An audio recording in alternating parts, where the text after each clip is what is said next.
Safe. Anybody hurt? Good morning, everybody. I hope everybody is doing well. How's the sound? Does it sound good? I sure hope so. We've been buying new gear. We're getting really fancy. Look at this. Who's your favorite guitar player? Leave us a comment.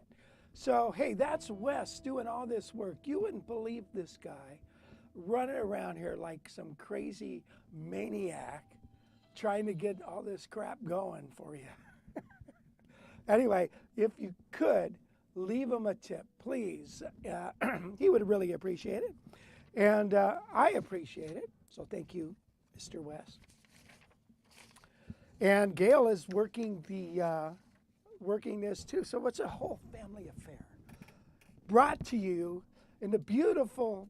from beautiful downtown at Atascadero, where the sewer meet. No, never mind. I won't crack any jokes. I was thinking, what do you throw a drowning guitar player? His amp. All right, let's see who's here. Okay, Pablo, ciao. I assume you're from Italy. West Montgomery, absolutely. Chet Atkins, World Music. Good morning from Las Vegas. Bright light sitting in my soul. I'm gonna set my soul on fire. We showed the clip of Elvis and Ann Margaret in the gym doing the dance in Viva Las Vegas. And that's Barry Swag, the little guy with the horn ring glasses in the movie. And by the way, Barry has passed on. Of course, we miss him. One of the things he said is, man, Ann Margaret was just beautiful. And you know what? So was Elvis. Anyway, I hope everybody's doing good. It's a beautiful day, and I'll tell you why. Because today I didn't spill anything on my keyboard. And it's a good day when that happens. So I've got my cup of coffee, my espresso. David from the mountains of Utah. Sweet. In a little while, Gail and I are going with her cousins, Dale and Denise. We are going to Arizona, Sedona, and the Grand Canyon. We've never been there. Actually went to the Grand Canyon one time, poked our, on a passing through from New Mexico, poked our head over there and thought, wow, that's cool, and left. So this time we're going to do a little more exploring. Tom from Connecticut. Tom, did you get your guitar? I don't think I heard from you. Tom bought the Heritage 550, H550. That was just a stressor on my part because I kept thinking I should keep that. Wes was saying you should keep that one, but I didn't. Okay, too many good players to have one favorite. Well, I understand that. I really get that. But there's one that you always go back to. Who's your favorite player? Come on. It's one that you always go back to. You're never disappointed. And I'll tell you mine at the end. Too many good players to have one favorite. And Andrew, good morning, afternoon. Good morning, Andrew. Nice to see you. Thank you for joining us. John Reedy. Sounds great, thank you. And Dan, sounds great. Got some new gear. I'm not playing through my amp today. I'm going directly through my Mackie board. We just picked up this Mackie board, and it's got some real nice preamps, and I'm just kind of doing that. Okay, Tom Orator, thank you for joining us. Tom and I have been emailing back and forth because he's got a guitar that I want badly. Hi, Rich. Tom from Bethel playing hooky from work and listening in today. Sounds great. Good. Thank you, Tom. It's educational. You're not just playing hooky, right? Hard to put it down. Good, good. That's what I like to hear. Italy, beautiful sound from your guitar and great touch. Thank you. I just emailed, or excuse me, shipped that X500 to Italy. And I got to tell you, shipping overseas is a big, giant PITA. You know what a PITA is? PITA, pain in the ass. Good grief. And I tell you, one of the things that drives me nuts is all the custom forms, but it's not so bad knowing what custom, filling them out. It's not knowing what to do. You need this number. You need this. Where do you get this number? Oh, you got to go to .gov to get this one. Where do I get this other number? You got to go to this other .gov site. It's like, good grief.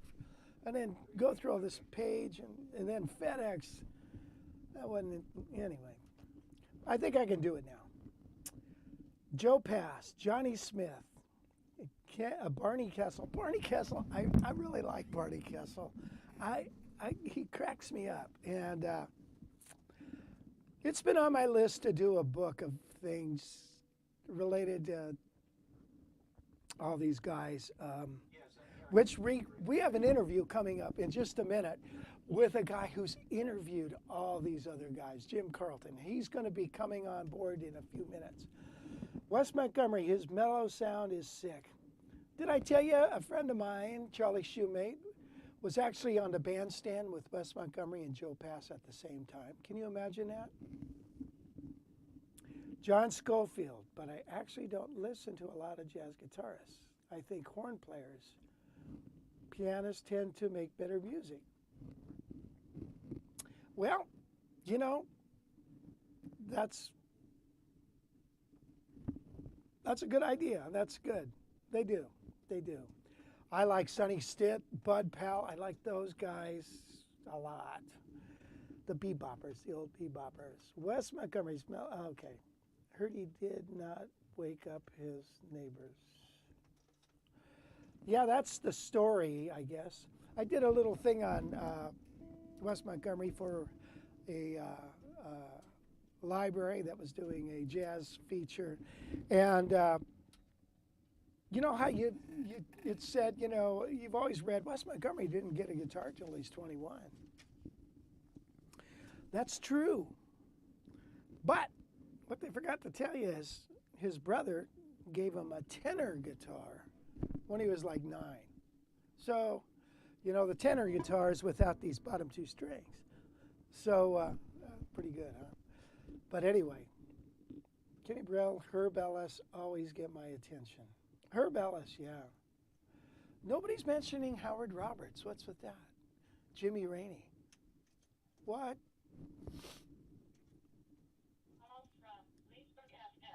Okay, Grant Green, yeah.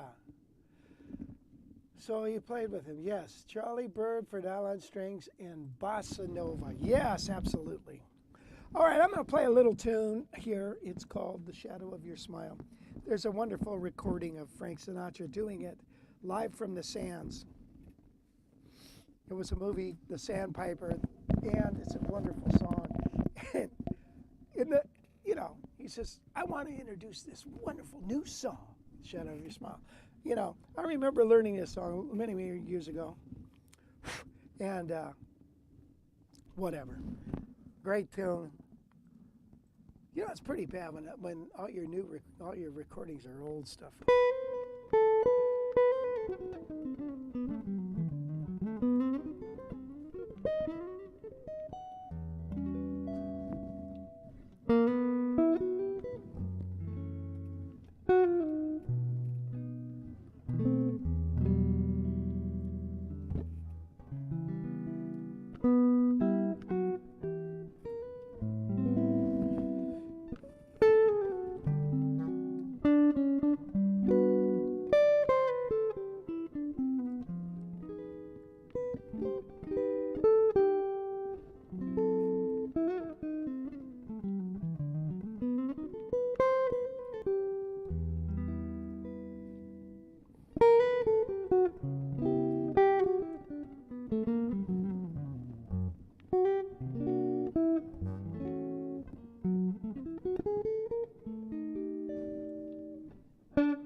Okay, let's try that again. Just kidding. You know, I gotta remember, I'm not a jukebox. You know, you work out a lot of stuff and you think, and then you get down to the moment, it's like, how did that go again? But anyway, I've been playing that song so long you could go on autopilot. Wait a minute, is that Grayson? Well, nice to see you. Hi, Kim. Okay. All right, so Wes, do you think we're ready to see Jim? Yep. Okay. Okay, I've unmuted his button. Jim, are you there? Yeah, should be there. Are you there, Jim? Mm-hmm. There he is. Is that Jim? How come we can't hear him, Wes? He should be coming out of here. Oh, sorry, I got you. Stand by for audio. There we go. Jim, you there? I am here. Okay, everybody can hear him, okay? Did you know that was Howard who played on the film Sandpiper?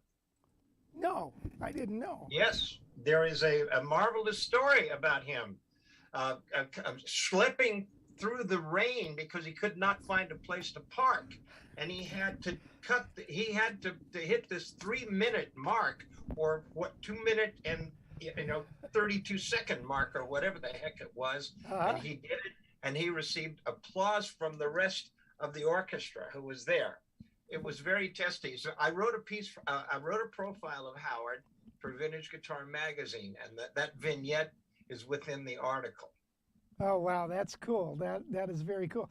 That's why we wanted you to have you on here, because you've got so many stories to tell. It's a trip. So Jim is a industry writer, is probably how you would classify yourself, right? That's what Bob Berry calls me. You're also a pretty dang good guitar player. I've been playing, I'm 74 and a half years old, so I've been playing nearly 60 years, so I ought to be pretty decent. And that's why I subscribe to a guitar college, because you cannot conquer this instrument. And so I'm taking everything you have to give me and everything everybody else has to give me. As you know, this instrument is unconquerable, and it's the greatest mistress a guy could have. That's true. Yeah. When I was 15, I asked my mom for something shaped like this. She gave me a guitar. Bless her heart. That's what Segovia said. Yeah. Shaped like a female. And your mom did you a real solid there, pal. Yeah, she did. So I think the last time I saw you, as a matter of fact, was at the Howard Roberts tribute night at NAMM. I was there. That was a fantastic night. That was one. But I actually think the last time I saw you was at Bob Berry's 90th birthday party. Bob Baines. I was going to say it's one of the two. I would stay with Bob during NAMM week, and we celebrated our birthdays together, which were a day apart. Oh. So for 6 years running, I got to celebrate birthdays with Bob. But that was a whale of a night at NAMM with oh gosh, with all the Mitch and Howard Alden and Tim May and Wolf Marshall, Mike Anthony, all the great all the Howard students showed up, paraded, and of course the house band was not Ralph Humphrey, Russ Ferrante, Chuck Berghofer, and of course Jay Roberts, and who am I Ernie Watts. Ernie Watts was there. Yeah. That was, well, we're reminiscing here, but that was a whale of a night, and that's terrific. Thank you for having me on. This is a real pleasure. Oh, absolutely. Thank you for being here. I'm a real fan. You're just you are literally one of the most comprehensive guitarists I know. Oh, really? Thanks. Yeah, I followed you. I mean, you can do it all from the fingerstyle to straight ahead jazz to country and whatever, and whether it's a Chuck Berry lick that you're ripping off or what have you, you can cover it. You're quite a guy. Oh, well, thank you. And I've been really getting into lately working on my car. Been getting into working on my classic car. So, but thank you for that. I really appreciate that. I always wanted to be a studio musician, so that's why I did that. But I always loved those other styles. It's not like I had to learn them. I just love those styles. It reminds me of the DVD you did. I love those DVDs that you did with Mitch Holder. Yeah. That was great fun. I hope you will re-release those things. Those I have them all, but many of your students are probably not aware of them, and they were terrific. Oh, thank you. Yeah, I mean, yeah, we should, yeah, do something with them. Yeah, absolutely. You're right. Thank you for the encouragement. I'll do that. So, you know, Jim, I want to promote a few things that you have, because all of these guys on this live stream and my students are guitar nuts, and you have accumulated all these wonderful interviews with stellar guitar players, and I'd like for you to, it would be to their benefit to see this stuff. So what do we need to do here? We need to find out. First, let's talk about your book. Where's your book? There it is. There's a book here. Conversations with Great Jazz and Studio Guitarists. Right. It's Mel Bay. Right.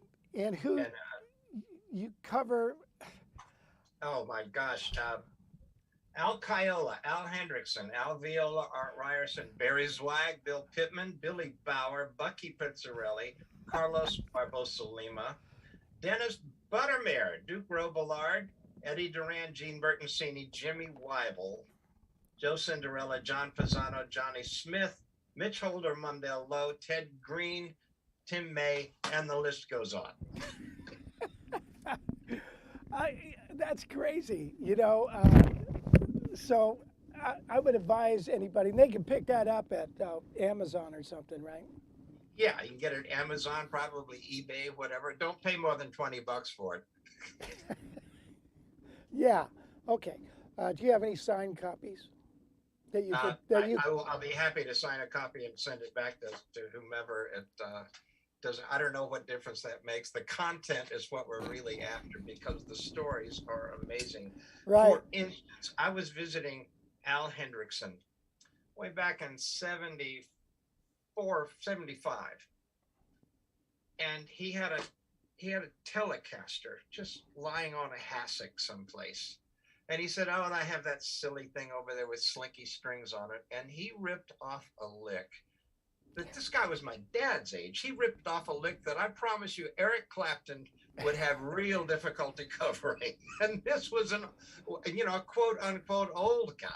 Yeah, yeah. And I remember he was doing some detective show called Carib. It's one of those probably 26-week detective shows that came and went. Right. But he was just astounding. And, you know, he's the guy who taught Marilyn Monroe how to play the ukulele when she had to do that show, Running Wild with Some Like It Hot. Really? Boy, that must have been a tough job.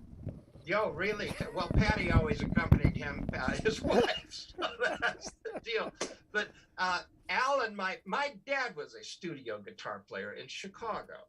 Wow. And so my dad, back in high school, gave Al Hendrickson his very first guitar lesson. Really? Wow, yes. Wow. So I was kind of to the manner born with an old man who was a great guitar player. Wow. And in fact, I've got a picture. I think I sent you the picture of Django. Oh yeah, I did see that. Were you able to pick that up, Wes? Wherever that is.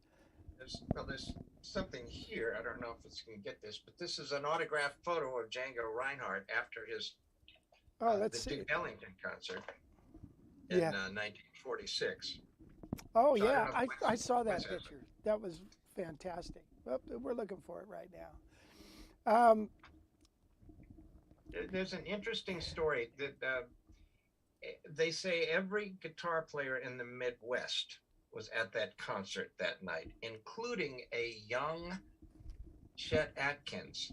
Oh, really? Found his way from Nashville. I didn't know this until I read a little bit about Chet. And he brought his guitar in hopes of picking with Django after the concert. Oh, really? what happened, because of my Really? dad's high school French, he took Django out on the town that night in Chicago, and he wanted to see Eddie Wiggins, who was a great reed player. And Andy Nelson, also there, the great Gibson rep and product designer, was there that night. And so he was playing guitar with Eddie Wiggins. Can you imagine having Django walk in on your gig? Yeah, I can't. Yeah, you know, you certainly wouldn't want to know, you know, because good Well, God. Andy had been at the concert, as with every other guitar player in the Midwest, one of those if you dropped a bomb things. Yeah. You know, it's kind of like the party Tommy Tedesco threw for Al Hendrickson and Mike Anthony when they retired. Everybody was there that night. It was one of those things. That's written up in GP. But you know, what a world we live in. You know, this it is a brotherhood that we're in. It's like bikers. I think we're just part of a brotherhood, and we cover each other's rears, and it's just a marvelous community, the guitar community that we're in. We're very fortunate. Yeah, I agree. And you know, what's funny is most of the real good guitar players and the guys that have been around are more than happy to show you anything you want. Isn't that weird? I mean, I think it's fantastic, you know, whereas I remember back in the day when I was growing up, some guys were very, kept their cards close to their chest. They didn't want to show you much of anything. But the guys that have been around a while, they were always willing to show you whatever you would want, you know. To a Bob degree. Bain talks about that about Howard Roberts. He'll show you anything you want, and he'll show you. He said it may be very tough to do, but Howard would show you how to do it. He would hang there because it was all free.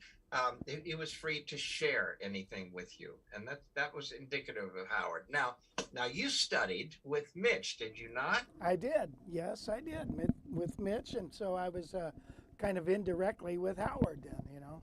Well, once removed. Yeah, once removed. Yeah. Well, no, seriously, and you know, you're a great player, and now where you moved is also spectacular. You did, you know, up in Yosemite. Yeah. Well, now we live on the central coast of California, up by Paso Robles in the wine country.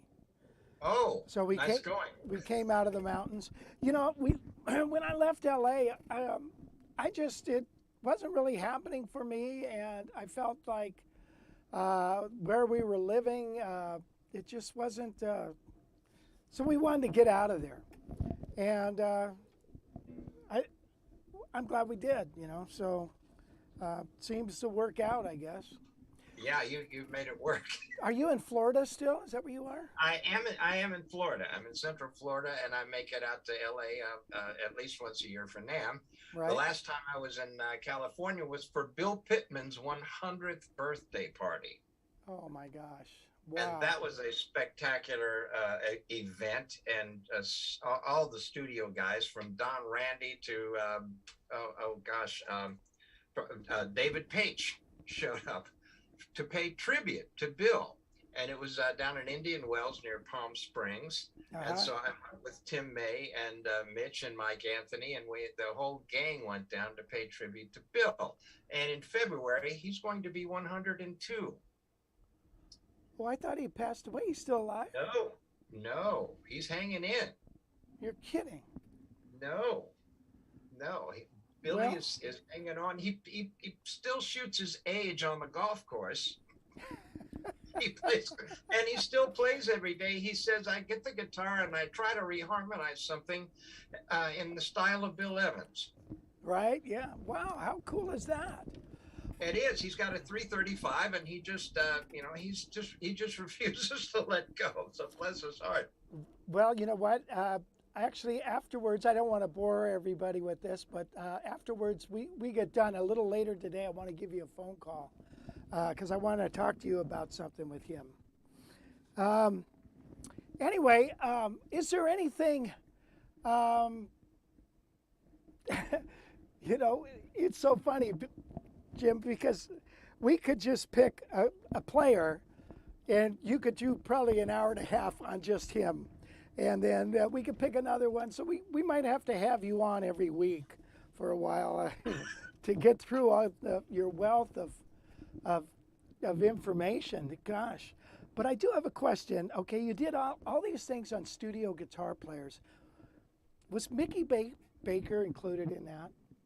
No, because I could not find him, but he was the common denominator amongst so many of players of our generation. It's the Mickey Baker book, from Robin Ford to Mitch Holder, Tim May, you name it. That Mickey Baker book, that was the deal. So I did a oldies show, and these guys, the guy that in the group that did the Tokens and another group, Jay and the Americans, and so I was talking to those guys, and they were saying the studio guitarist that they always used, the guy that could really deliver, was Mickey Baker, and so I thought, wow, Mickey Baker, because all I knew him was from that book. You know. He moved to Europe because he was tired of the racial problems. Oh, really? Oh. Yeah. Now, here's what's funny is I talked to Art Ryerson, the great studio guitar player who played on Crazy Man Crazy, not Denny Cedrone, it was Art Ryerson on that. And he was so thrilled that I was going to talk about his jazz career as opposed to the rock and roll stuff he played, which was just a day at the office. Right. As a matter of fact, when my dad worked, did many sessions in Chicago at Universal when Bill Putman had it, before he opened up United Western in LA. And I would say about 1957, 58, I was a kid in the living room watching television, and my dad walked through and saw me watching Gene Vincent and the Blue Caps on television. Uh-huh. And he stopped and he said, "Hey, I did a session with those hillbillies." That's funny. Yeah. And so Art Ryerson doing the same thing with Bill Haley. Wow. Wow, Yeah, no kidding. So yeah, is and he the just guy a day that at the office for those guys? is he the guy that did the solo on Rock Around the Clock? No, that was Denny Cedrone, but Crazy Man Crazy, that was Art Ryerson. Okay. And he said, they tried to tell me it wasn't me. Hey, I know my playing. And those I don't mean to shamelessly promote this book, but those stories are in this book. Yeah, well, you know, that kind of that book is so valuable. I encourage anybody to get it. I know you get about 10 cents on the dollar on that. Oh, I'm painting the town beige. Yeah, nothing like having a book out. Yeah. You know, it is. Yeah. I think you've done it right. Well, I had my share of books with major publishers. Well, yeah, you and Ted. Yeah. Remember? Yeah, you yeah. with the Ted. Now that's something. Now here's an inspirational thought for your students. Ted Green told me he would not put the guitar back in the case until he found something new. Oh. Yeah. Now I don't know how long that would keep me up. Yeah, that's funny. Ted was such a great guy. You know what? One of these days, I'll tell you what, if you don't mind, I'm going to use you as a resource.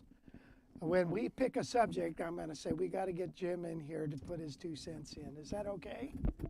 Please do. I have an extensive interview with Ted. And Ted would call sometimes and just leave these long messages on my machine. And I have a great deal of, I have a number of audio recordings of Ted. Oh, do you? That he allowed me to keep. And of course, they're so precious. Right, Ted Green being the linchpin and someone that everybody from Jay Graydon to Rich Severson reveres. Yeah. Absolutely, absolutely. Yeah, John Pisano as well. John Pisano's in this book. It's just John was studying with Ted a lot. I mean, right up to the point when Ted passed away, I think. So It's very There's a- interesting, isn't it? There's a CD entitled "Ted Green Remembers" with Lee Ritenour and Lawrence Juber and John Pisano and Mark Goldenberg. There's all any number of wonderful players that really wanted to pay tribute to Ted. So it's called "Ted Green Remembers." I think it's El Dorado Records. You can find that on Amazon for a few bucks, and it's well worth it. Yeah, yeah, good. Yeah, we have to do that, and you know, we're such a small niche, jazz players and guys that really get into guitars, and even manufacturers of guitars like this. They don't make much money on this kind of stuff. The money's in the Les Pauls and the Stratocasters, the guitars you can make in a day. True. So it's such a small group, and but we got to stick together. Absolutely. Well, I have a 1947 Epiphone Broadway. Oh, nice. That's my baby. Oh, nice. Well, you have to show it to us one of these days. Indeed, indeed. Well, But thank you, Jim. And we're going to be talking again soon. This has been a true pleasure, and call on me anytime. I'm available, and mi casa es su casa, as they say. So just call on me, and I'd be very happy to talk and discuss whatever you have for me. Rich, thanks a million. Okay. All right. You're one of my heroes, and that's no kidding. Oh, well, I'm thank going to you. embarrass you. Yeah, that is embarrassing because it puts a lot of guilt. I mean, a lot of pressure on me. Stop pressuring me, Jim. Chill. I'll talk Hang to you. in, my friend. Okay, I'll talk to you soon. Thanks, Rich. Well, there you have it. That was pretty cool, huh? So, what a wealth of information. Thank you, Jim. So, where are we at now? You know what? We probably ought to do a lesson, right? Here is something that I put together inspired by my good friend Todd Johnson. And this is called a guitar player's morning workout. And I want to introduce you simply to it. It's basically you get up in the morning and you put on this track and you play in time what I'm going to show you. And basically we're just going to play major scales. And we're going to play major scales around the cycle of fours. And we're going to use just the E-shaped major scale for now. So the E-shaped major scale in the key of G is quite simply this.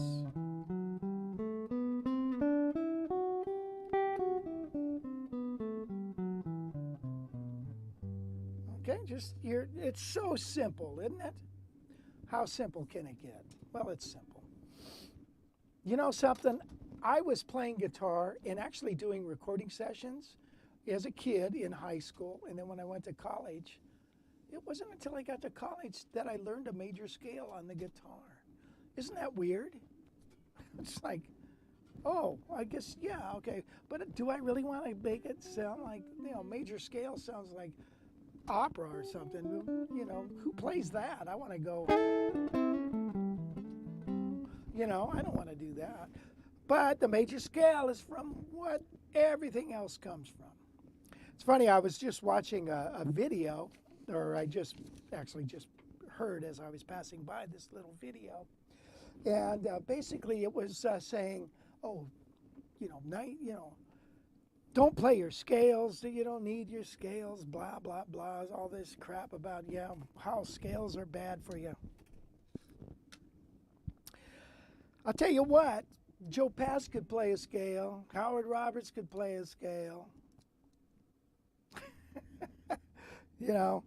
and they were creative guitar players. So it's good for you. Just get your hands in gear. So here is a track. Let's see what the volume is like.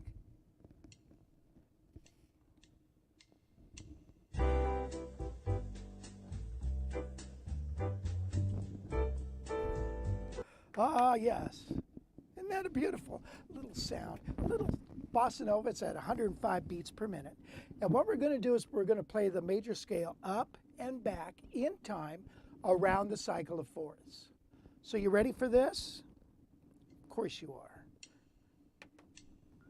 3, 4.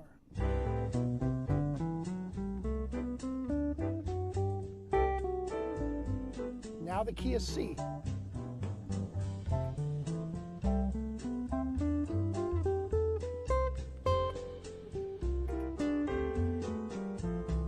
F.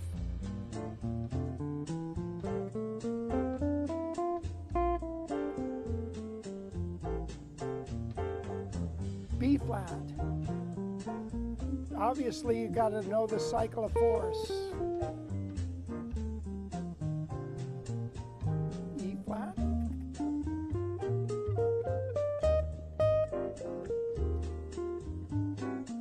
A flat.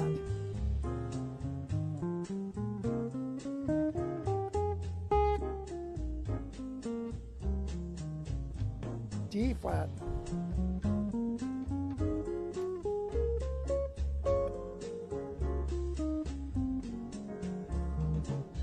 G flat.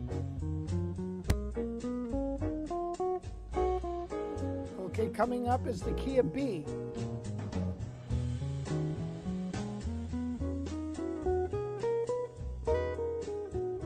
Key of E.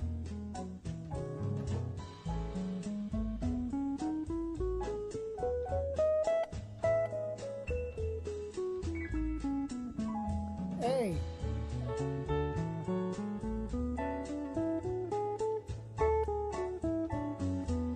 Key of D.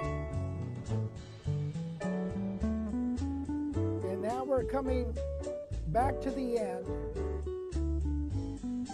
Key of G.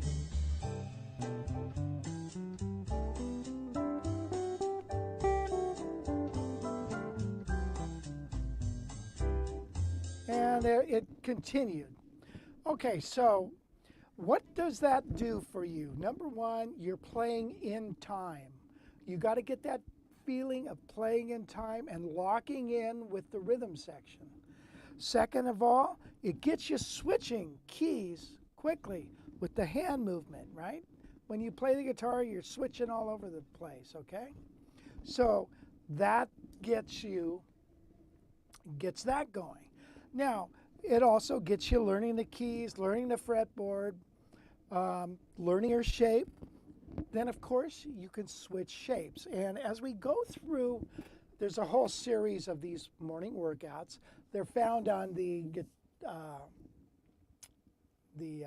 Guitar College library. They're found in there, and you can go in there and get them all. There it is. See, there I am right there. There they all are. See that there? So, so then you get into a whole bunch of different other keys, scales, and all that good stuff. Now, obviously, if you have the Band in the Box program, you can just pick up the file and you can increase the tempos if you want, or whatever.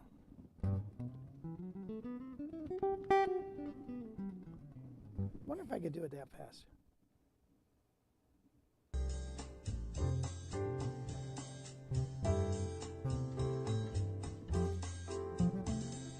Let's see. Up.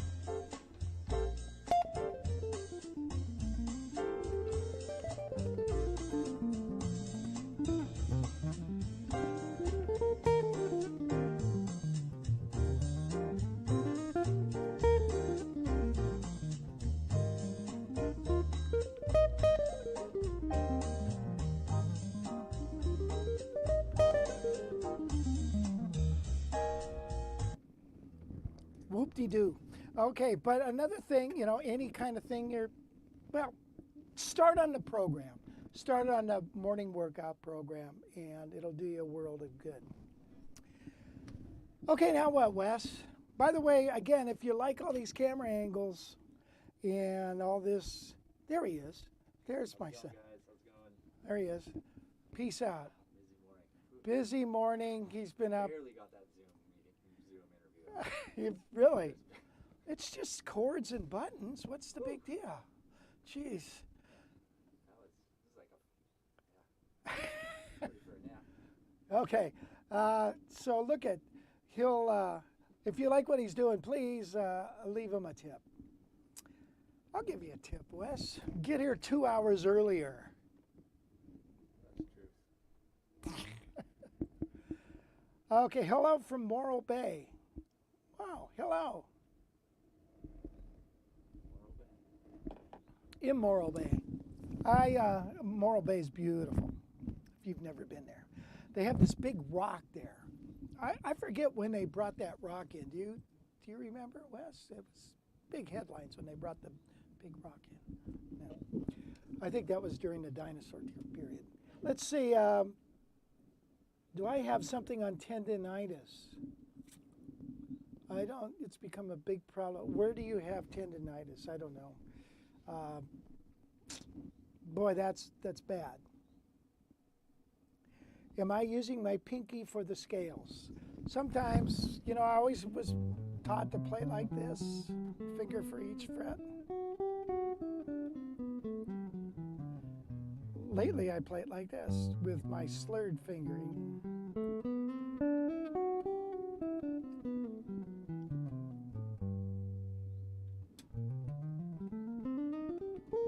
I like that better. Okay, so do you want to, let's take a look at one of my friends and students named Sia, like see you later, just bought a Super 400, a 69 from Norman's Rare Guitars, and he sent me some pictures. Did you get those pictures? There it is. Look at that thing. And this thing is pristine. Good grief. Look at that guitar. It's so pretty. A Super 400 is 18-inch and guitar, and it's got that iced tea finish. It's got the cutaway. That Super 400 had that year had that cutaway, and he's very excited. That's his guitar of his dreams. He's had many other guitars, and he sold a few and finally got that. And so he's happy as can be. Now let's go over to Reverb for a second. And let's type in Super 400s and see what's available. Let's see, do I do Skype lessons? Yes, I do. I do Skype lessons. L5 versus Super 400. Well, one's bigger than the other. You know, and you think that this is so huge, you think to yourself, wow, this is huge, it's uncomfortable. Not really. If you hold it correctly, it's very comfortable. So if you hold it like this, if you play it like this, you know, it's Texarkana. I just saw that thing there. But then it drives you nuts. Okay, wait a minute, Texarkana. Okay, here, look at these Super 400s. Got any deals on these, Wes? 182 results. Click on the ones where that blonde one was there. Yeah. Let's see what else they got. Oh, there's one for 19,000, a 61. One for 33,000. Oh, here's a deal. Here's one for 250,000. Sweet. Another one for 18. Another one for 35. And Sia got it for $900. Isn't that great? I'm just kidding. I'm just kidding. I'm just kidding. Look at that. That's crazy. So congratulations, Sia. Look at they're a fantastic guitar. There's no question about it. But this is a fantastic guitar too. Right here. This is a Super Eagle. It's their answer, Heritage's answer to the Super 400. Guys, got any questions? A little more careful with the microphones when moving. It rattles and spoils the impression of the broadcast. sound should be comfortable. Please. Okay, what am I? I'm moving around and oh, look at oh, sorry. Okay, maybe is better. You played the Conti guitar. Good for you, Dave. Okay, so hello from India. Wow. How sweet is that? Tell you what, let's do another lesson. We're kind of going to be wrapping it up pretty soon. And let's see if I got this to work.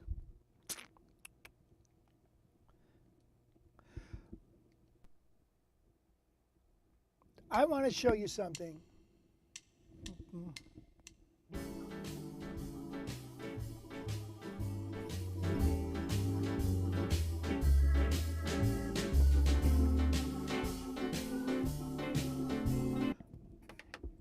Okay.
Cool.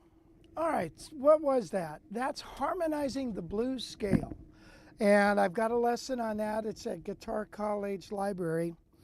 And the thing about it is when you pull this little trick out of your toolbox, people like go, wow, that is so cool. So what is it? Here's a blues scale.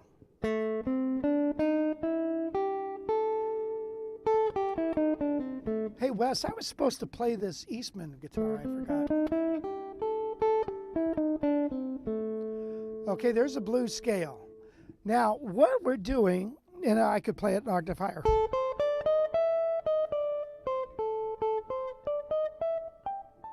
We're harmonizing it with a minor third below.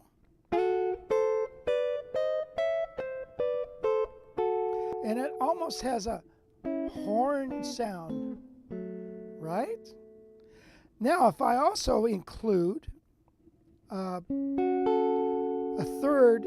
fourth underneath that, I get this. And it's just a block chord. And it looks like this in this shape. And like this in this shape. And it could go down like that.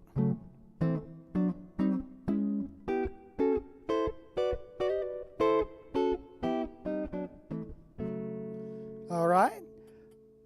So that is a harmonized blues scale.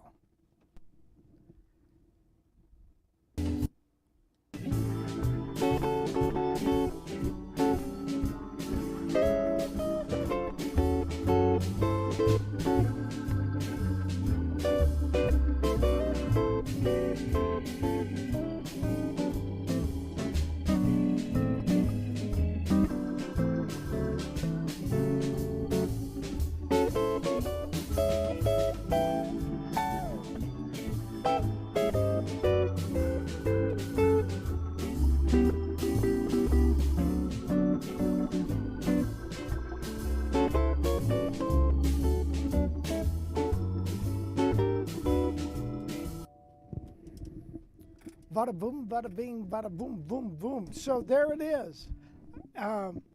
That is a cool little thing to do. Harmonized blues scale. That's a $100 lesson right there.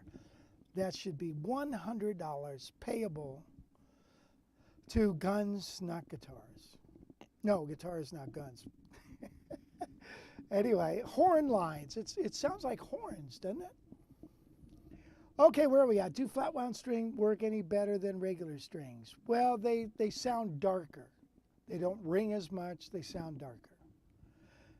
Please be sure to hit the thumbs up button. Yes, please do. Kirby. Hello, Kirby. How's it going? Good. I'm glad. It wasn't directed at Sam. Okay. Where are we at? Any other questions about anything, you guys? All right, so who was our favorite guitar player? Were there anybody that really voted more than, who is the favorite? Who is the favorite? Okay, I'll tell you my favorites. All of them. You know, I really like, I go through periods of things where I love Wes, and I listen to him a lot. Then I love Joe Pass. I listen to him a lot. I like Howard Roberts. I have all his records. I listen to him sometimes. Barney Kessel always surprises me. Always surprises me. Jimmy Rainey. I like them all. I like them all. But those are the ones. The big three, okay, are Barney Kessel, Joe Pass, Wes Montgomery. Wouldn't you say? Harmonized minor scale. Not minor scale, blues scale. Yes, I'm moving those around. Good. So anyway, that's that. Okay, let's do one other thing that we want to talk about is the Christmas courses. And Christmas is coming, right?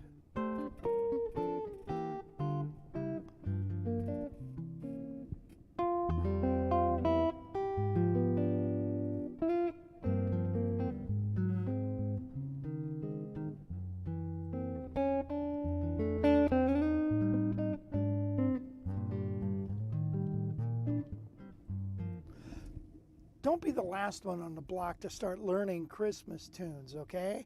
You can make yourself some cash, spread a little good cheer, and if you just go to my website, I've got all of them at different levels, and I think it's a good resource. You know, when you got tunes like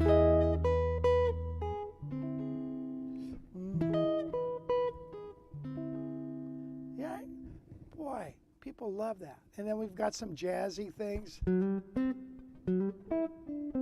that you can just do single note, and that's kind of fun. So please check out those things. Those are really a great way of, spreading good cheer. You can earn and pay cash for your Christmas presents, and it's just a good way to go. What else about the Christmas songs? We've got 25 of the Christmas lessons already on the jazz guitar. Oh, I got to get this other guitar because I promised I was going to play it. Hold on one second. Jeez, I'm sorry I waited till the last. I got this guitar.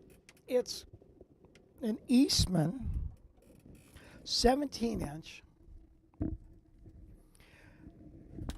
Solid top,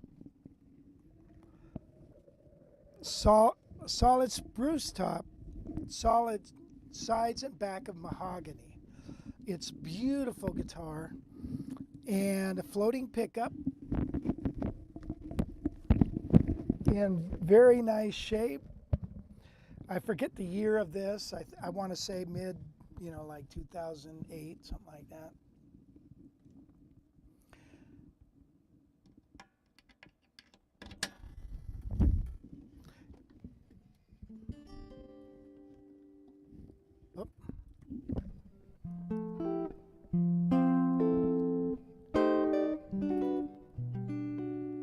Got a nice fat acoustic sound. Listen by itself.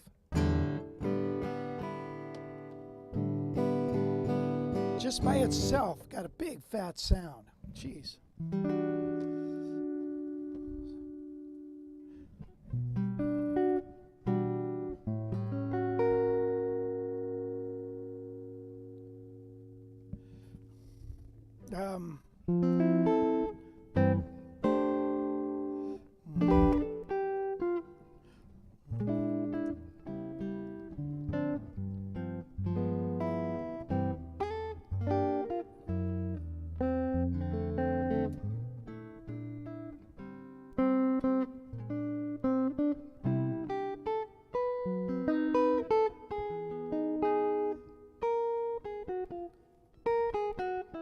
Where'd it go? Oh. Okay. Jeez, I give up. This guitar, it doesn't have the right notes. But anyway, sorry, I gotta do a little woodshedding myself. It's obvious.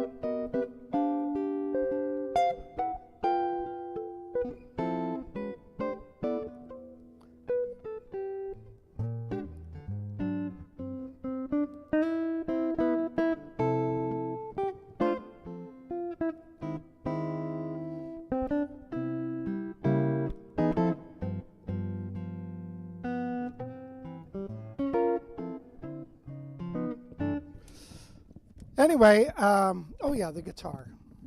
Too much caffeine this morning. Isn't that beautiful? Yes.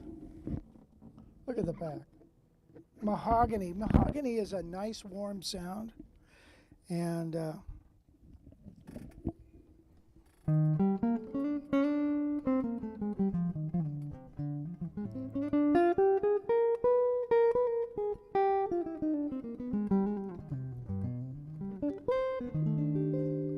isn't that a pretty sound?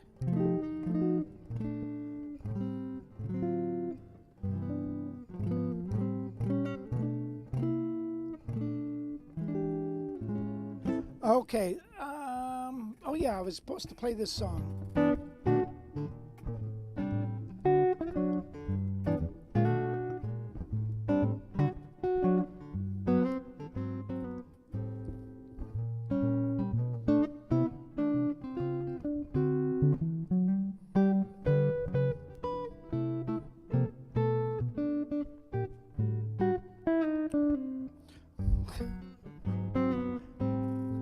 Concentrate, Rich.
You make me feel so young. Okay, any other, before we leave, any other questions? Favorites? Tony Matola, Joe Pass. Jim Rolfe. Hi, Jim Rolfe. Tom Johnson, you have the same guitar, thinking about getting another one. Have to sneak it past my wife. Super Jazz, okay, Great. Well, if you're interested in this, I'm going to be posting it pretty soon. Or if you want it, just give me a call. So next week, wait a minute, I'm not going to play and talk at the same time. This isn't a piano bar. So how's everybody doing tonight? The piano bar.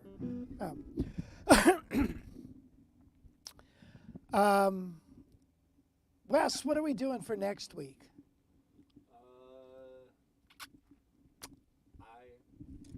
Maybe another Zoom interview with someone. I think so. Don't you think? We will definitely do that. Yes, this Eastman is for sale. Okay, guys, I want to thank you all for showing up, and it's been fun. And thank you, Jim Carlton, for joining us. How nice that is. Busy guy. Took time for us, though. I appreciate it. Thank you.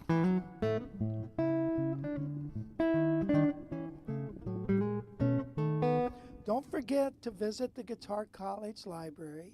Check out the Christmas lessons or the Guitar College Christmas website. You can get all of them there. Just join the site, all streaming, and you've got that for forever.